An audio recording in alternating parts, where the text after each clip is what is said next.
Now it is the time to the summing up speech of the HR Conference 2014. I now invite Dr. Mrs. Arachchighe BJH on stage to conduct the summing up speech.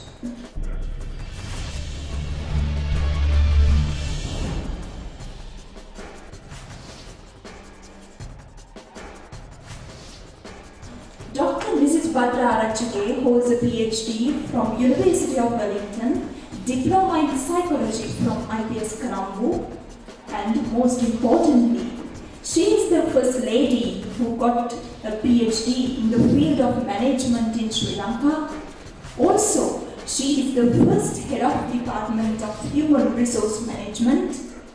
Dr. Arachchighe is a member of Institute of Personnel Management and a renowned researcher locally as well as internationally. And she works as a consultant to various government and private organizations. Ladies and gentlemen, Dr. Mrs. Arachchighe for summing up speech.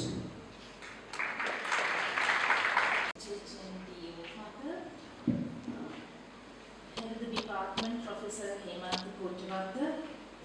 and distinguished invitees, my dear colleagues, presenters today, and dear students. I have given the difficult task of summing up whole research session today. Of course, it's not about the morning session, but about the afternoon research conference. So this conference started this afternoon with the most illuminating keynote address from Senior Professor HRM Education, in which he examined the topic of research culture. He highlighted for us nature of research, the reasons for doing research, the relevance of research in the context of the work of an academic department, and the 4 essential HR requirements for creating and enhancing a research culture: competencies, attitude, behavior, and results. I listened to his presentation with interest and with really feeling so happy for someone there to conceptualize this kind of a challenges given to him by Professor Hemantha. Okay, talk about the research culture. So you really have to have that kind of a maturity and to conceptualize these things into organizational behavior aspects, putting into a conceptual framework to be relevant to a research culture. Of course, Professor, you have achieved your objective and you have given the proper message to the audience. And from the beginning, you introduced the concept of employee research performance in the workplace. This is very interesting and thought-provoking idea, which I believe organizations should seriously consider and adopt. It's not only academia, it should be relevant to other institutions. In the very competitive and rapidly changing business environment of the present day, it is imperative that companies constantly seek new opportunities, new work, improved product and services, and new strategies to implement this development. Where do these initiatives coming from? They don't fall off trees unless perhaps you are selling fruits. They will come from serious and well-designed research. If an organization doesn't have the resource personnel with the research competencies that Professor Opatha refers to, its ability to stay abreast of change and competitive challenges is likely to be severely diminished. Our HRM graduates from the University of Sri Jayewardenepura are very fortunate in that they receive a very sound grounding of research methodologies.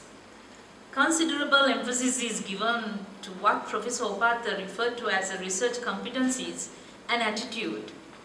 The research project that they undertake in their final studies build a foundation for research behavior and research results.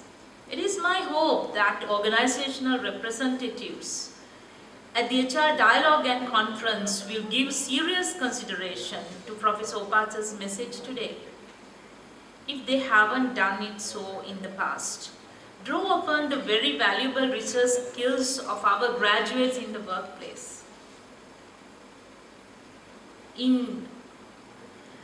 Following on from the keynote address, we moved into the technical sessions where 5 research papers were presented.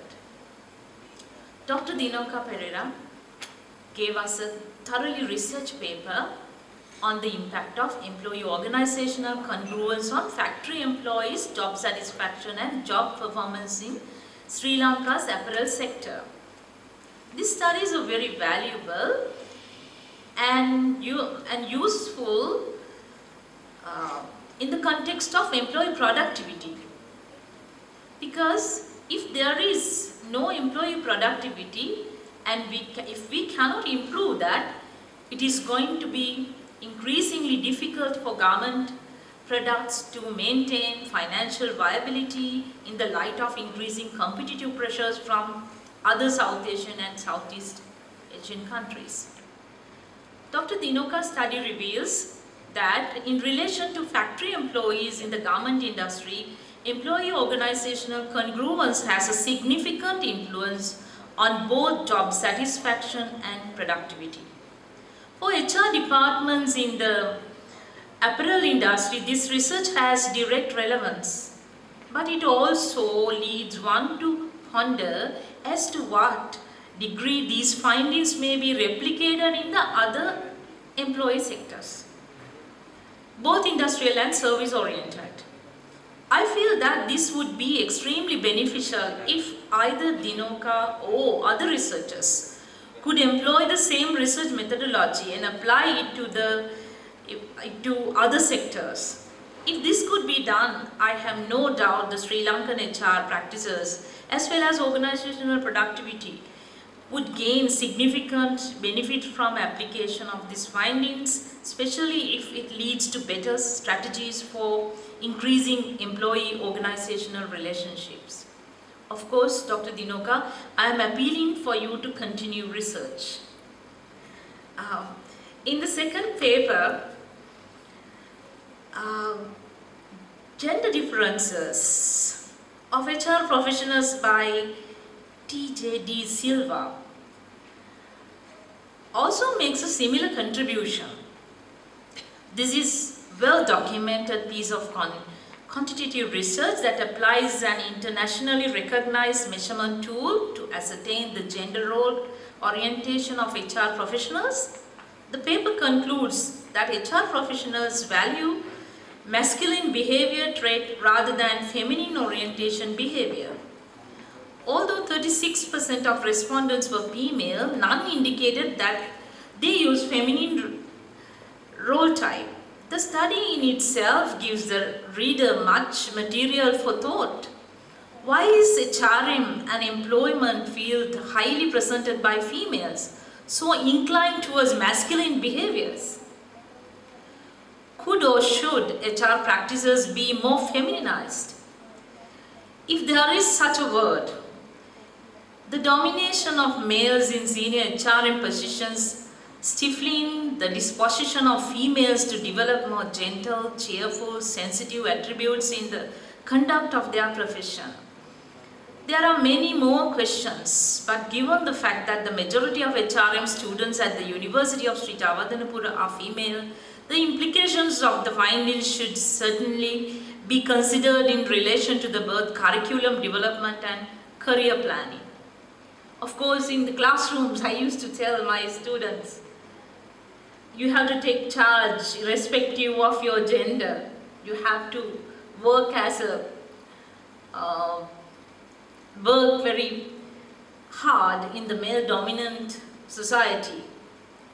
It's interesting that even the female have used the sex male role type as the male, masculinity, not the femininity, even females. However, I believe years to come, these research findings may have a different interpretations. Of course, I always say to students, keep your femininity and work hard. We will see in the future. Our third presentation was from J.M. Suranga, which is an examination of corporate vision, which is very enlightening. I have been involved in the development of corporate strategic management tools for a range of Sri Lankan organizations. So I firmly agree with the author that the construction of a vision statement is a complex task, but at the same time, highly important for the long-term growth of an organization. I hope that Mrs. Suranga's interest and research into this topic can be disseminated further so that it will lead to productive outcomes in relation to corporate strategy development in Sri Lankan organization as well as India, public and private sector. Moving on to the fourth presentation by Chaturangi and Padmasiri, which they have looked into conflict management, which is undoubtedly a topic of relevance across the spectrums of organization. To HRM professionals, the management of conflict is an area where considerable professional skills is required, especially in employer-employee negotiations. Their research model focused on factors influencing on individual conflict management style for improving workplace relations and productivity. The researchers sampled bank employees in Sri Lanka's western province, and the quantitative approach employed a range of appropriate statistical methods used to interpret the responses to the set questionnaire. It is interesting that the findings indicate very little differences in conflict management styles on the basis of demographic independent variables tested, namely religion, marital status, educational qualification, age, work experience, and gender. We could therefore possibly draw the conclusion that conflict management style may relate more so to the organizational setting or the nature of the conflict itself. I hope that the authors or other researchers may build upon Chaturangi and Padmasiri's work and explore this very interesting area further. Let me move on to the final presentation done by K.A.S.K. Ratnakaras, my colleagues. One of my colleagues presented a very interesting paper on the study of the relationship between emotional intelligence and psychological well-being of employees in private and public sector. The major findings is that the emotional intelligent employees possesses a higher level of psychological well-being, which positively impacts on their success at work and outside work. My immediate thought after listening to Sakuntala's paper is that if we want employees with higher levels of psychological well-being, how can we ensure that they have higher levels of emotional intelligence? Although, of course, EI is only one of many factors which contributes to psychological well-being. Should EI be selection criteria? Can we make employees more emotionally intelligent? Complex issues, of course, but interesting to consider in the light of research paper presented in this afternoon.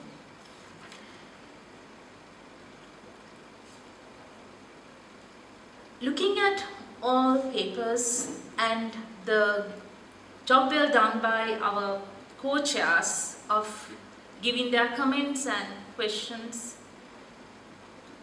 in fact, I can say this is a very successful afternoon. It is today is a planting of a seed.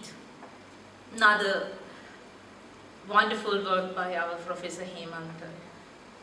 He pushed this so much hard, pushed and achieving some results.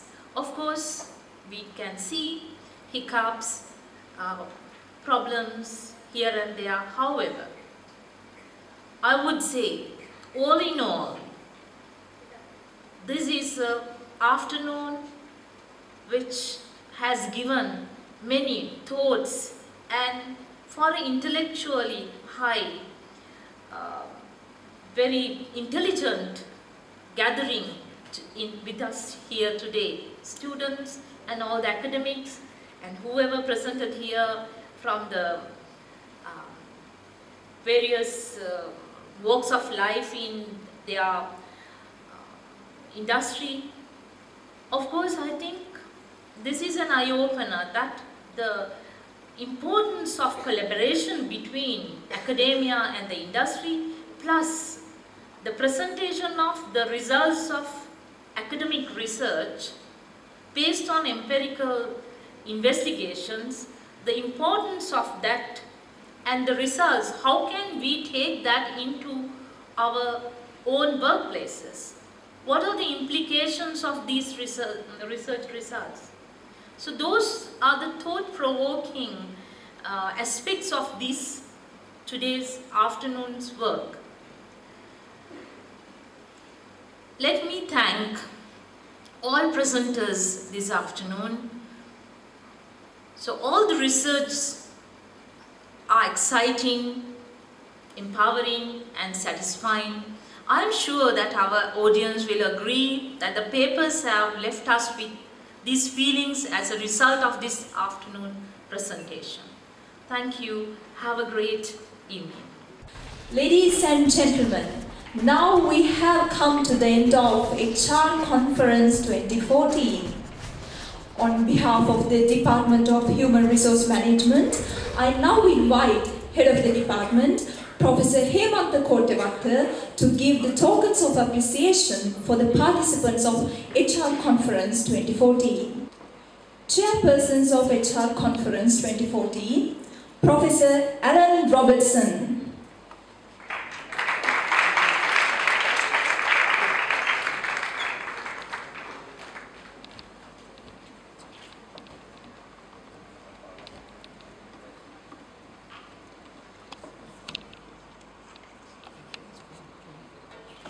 Dr. Mrs. Padmini Jayasekara.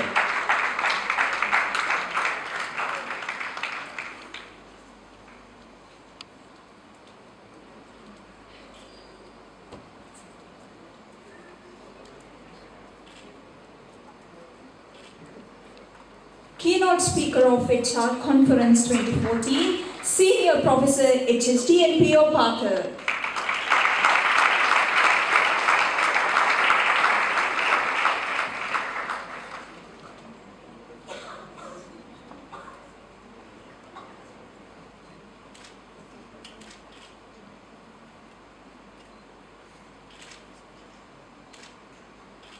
Summing up Speaker of HR Conference 2014, Dr. Mrs. BJH Arachchighe.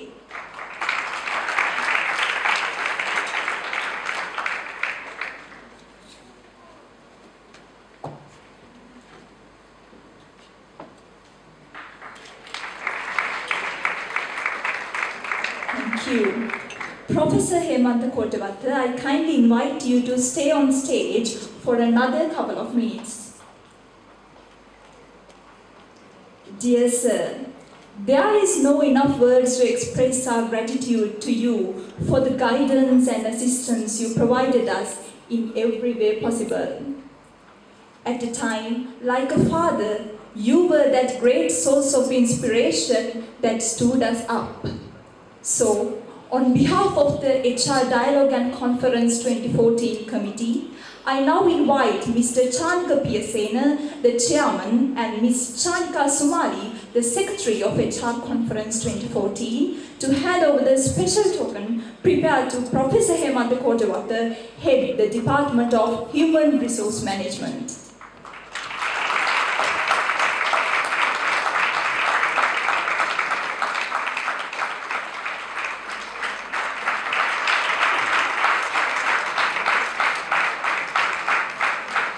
Thank you. Before the end of our today's event, I now invite Ms. Chanika Somali, the Secretary of HR Conference 2014, to deliver the word of thanks.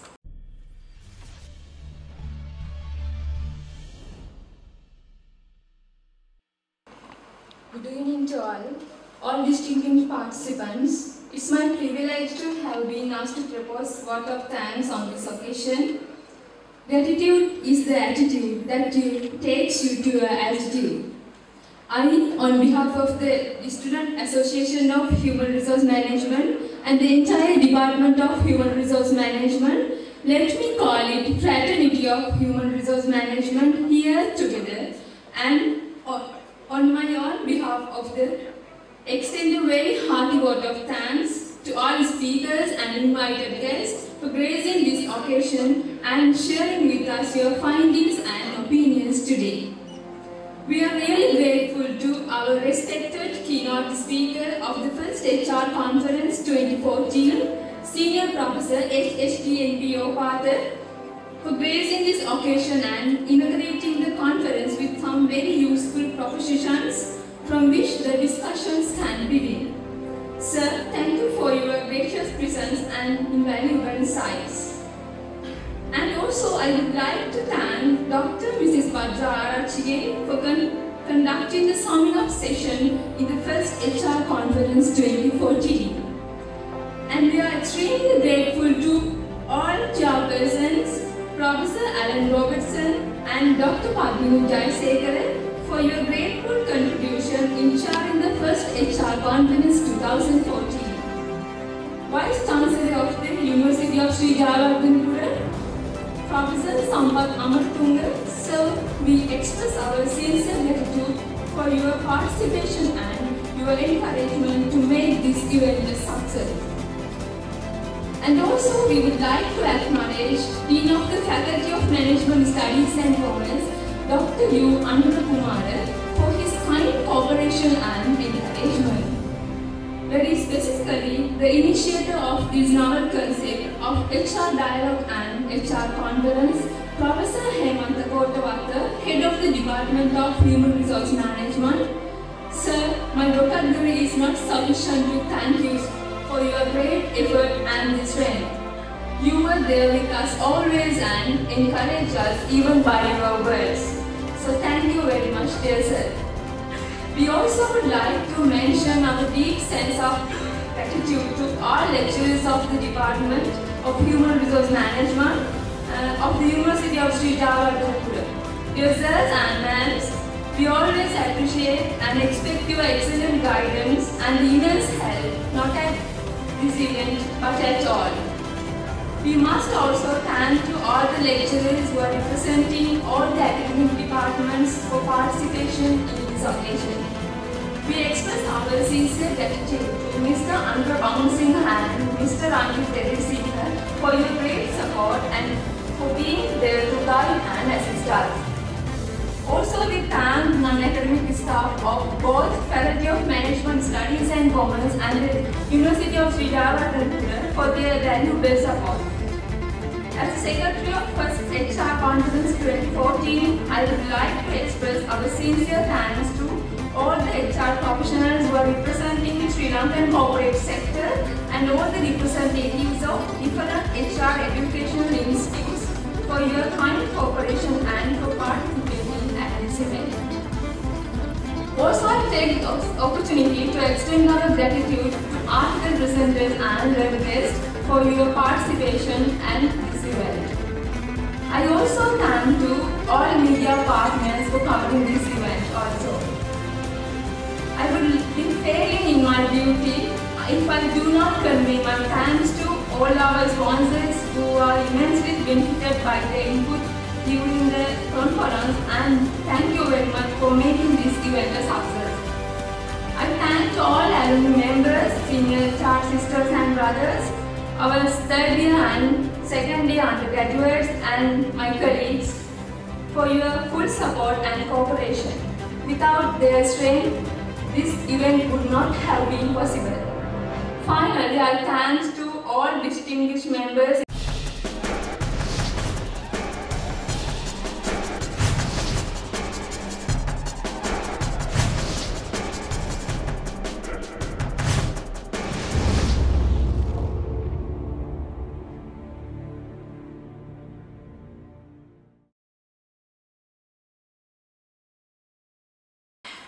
HRM is no longer an afterthought, a limited service function, or a unit to be tolerated. Rather, it is an active participant in charting the course an organization must take to remain competitive, productive, and efficient. Having this in mind, let us have hopes, these new perspectives to transform the field of HRM to a newfangled position. Better work life, better workplace through sharing the knowledge. This is the end of first HR Conference 2014 organized by the Department of Human Resource Management. Thank you very much.